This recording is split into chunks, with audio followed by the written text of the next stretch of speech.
Hi everyone! It's me na again, and today gagawa tayo ng garlicky Longganisa. So ito lang ang ating mga kailangan para makagawa ng ating mabawang na longganisa. Okay, so kakailanganin natin ng ground pork. So kung meron kayong grinder sa bahay, pwede nyo gamitin nyo. Pero pwede nyo i-skip tong process na to. Kailangan lang natin ng 2 pounds na pork butt or pork belly. So, kasi meron akong grinder, which is the manual, na, portable naman siya. At, kung hindi naman gaano karami yung ating igigilin, pwede na dito sa grinder natin. Pero, skip nyo na lang itong process na to kung wala kayong grinder. So, yan.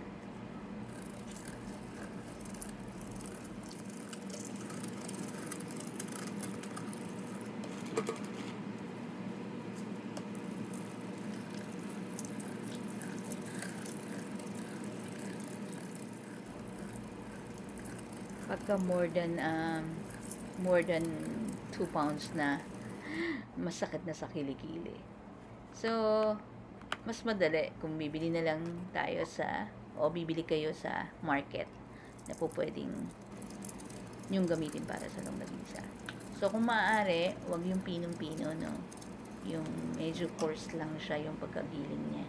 Sabihin niyo sa inyong butcher or sa market na favorite market mo. Then, bago yon, no, bago kayo magiling, dapat ibabad nyo muna yung inyong casing. So, makakabili kayo ng casing sa market. So, bababad nyo overnight and then, i-rinse nyo bago nyo siya gamitin.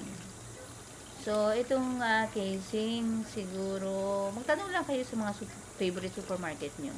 May nabibili namang casing. Pero kung wala, meron, I think sa farmer's market meron. Ayan, bili ko dyan, isang container is I think $9.99. So, siguro sa Pilipinas mas mura yan. So, hugasan lang natin siya ng maigi for several times para matanggal yung, actually malinis na siya, pero just to make sure, kasi nakababad to sa asin yung binili ko. So, tatanggalin lang natin yung alat niya. Yan. So, pag may leftover kayo na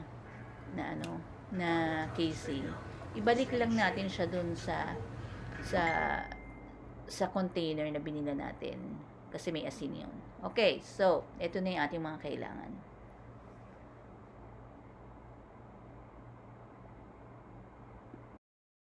Okay, so pagkatapos natin paghalu-haluin yung mga ingredients sa bowl, i-blend na natin siya. So, lalagay lang natin yung yung soy sauce, yung vinegar, annatto seeds, and then yung garlic, yung shallot, into one bowl. Yung pepper. Then, i-blend lang natin siya hanggang mag-blend siya smoothly. Kung gusto niyo mag-add ng more sugar, you can add more if you want sweeter taste. Yan.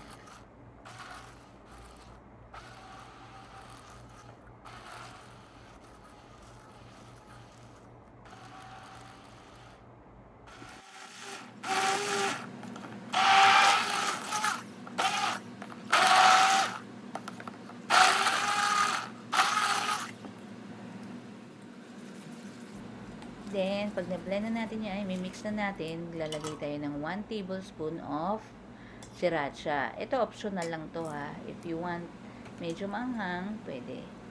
Lagay kayo. Gusto nyo dagdagan, pwede rin. So, i-mix lang natin siya. And then, ihahalo na natin siya doon sa ground pork. So, i-combine na natin yung ground pork at saka yung mixture. And then, i-mix natin siya evenly. Kung maaari, haluin nyo na ng kamay nyo kasi mas mas ma-effective pagka yung kamay natin ang pinanghalo natin. Para maging, ano siya, yung balance lang.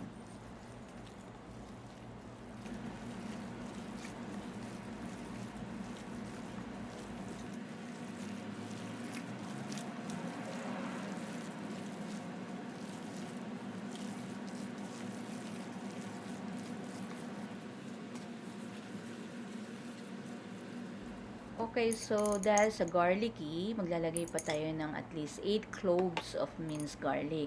So, dagdagan nyo pa kung gusto nyo pang dagdagan. You know, kasi gusto natin yung garlicky na longganisa. Ayan, haluin lang natin siya ng haluin. Ng maigi para maging even yung kanyang lasa.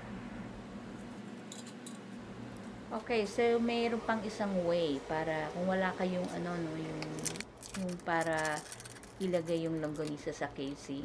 Ito yung other way, one way para ma-fill up natin yung casing ng longganisa.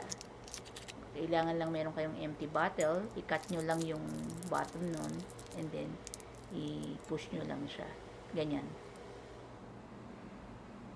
And then i-tie nyo yung, ayan o, ganyan.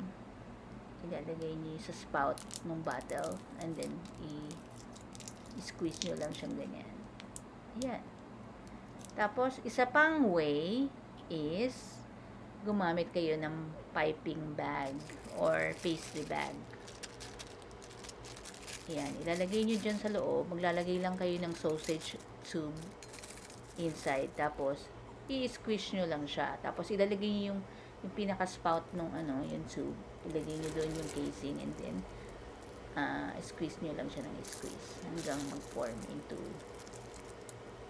pumasok sa loob yung stuffing. Yan. So, ako, ang gagamitin ko yung aking sa pang-bake ko, yung ginagamit ko sa cookies. So, nag-improvise na lang ako. So, ililagay ko lang yung casing sa tube. Tapos, ayan. Actually, itong na to sa cookie to eh. Pag gumagawa ako ng cookies. Nilalagay ko din yung pinaka-dough. Yan. Yan lang, ganyan.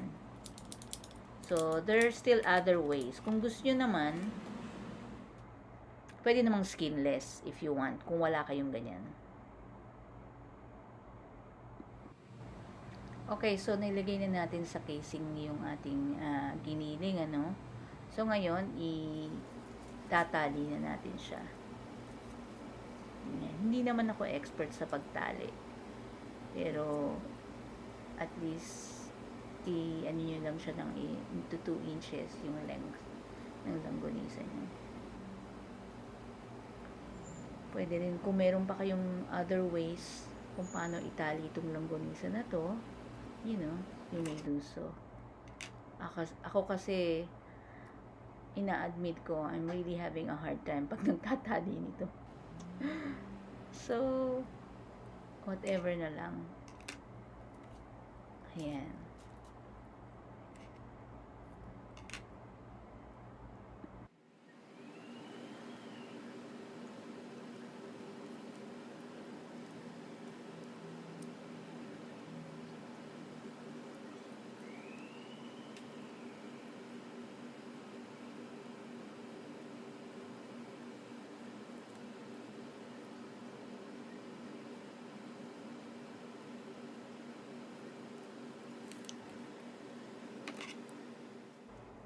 So, you can at least make 28 pieces of longganisa. Depende yun sa size, no? So, ito mga size, mga at least 2 inches size. Ayan, tali na lahat. So, ang gagawin na lang natin, i-arrange na lang natin siya doon sa rack, sa grill rack. Lalagyan natin ng grill rack yung tray. Tapos, arrange natin yung longganisa doon. So, i-ano lang na siya for drying process. Di ba sa palengke, sa market, kung tayo, nakahang yung mga longganisa. Kasi talagang, di na-dry nila yung longganisa. So, since hindi tayo magda-dry, i-ano lang natin siya ng mas mabilis. Ilalagay natin sa oven. So, iset lang natin ng 180 degrees yung oven natin. Yung pinakamababa na temperature. And then, for 30 minutes, hanggang mag-dry up siya. So, ganun lang ang ginagawa ko para mag-dry. Parang at least na tanggal na-release natin yung mga oil. So, ayan, na-dry na natin siya, no? So, pwede na natin yan iluto.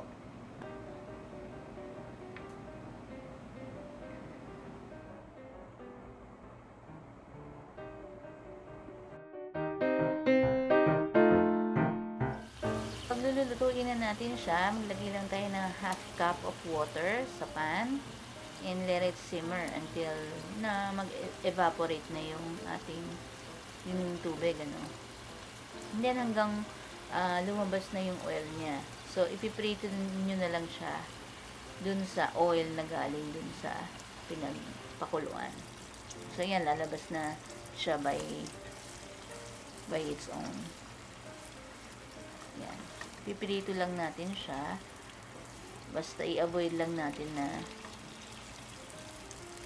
na masunog ang ating longganisa. Yan. Almost ready na.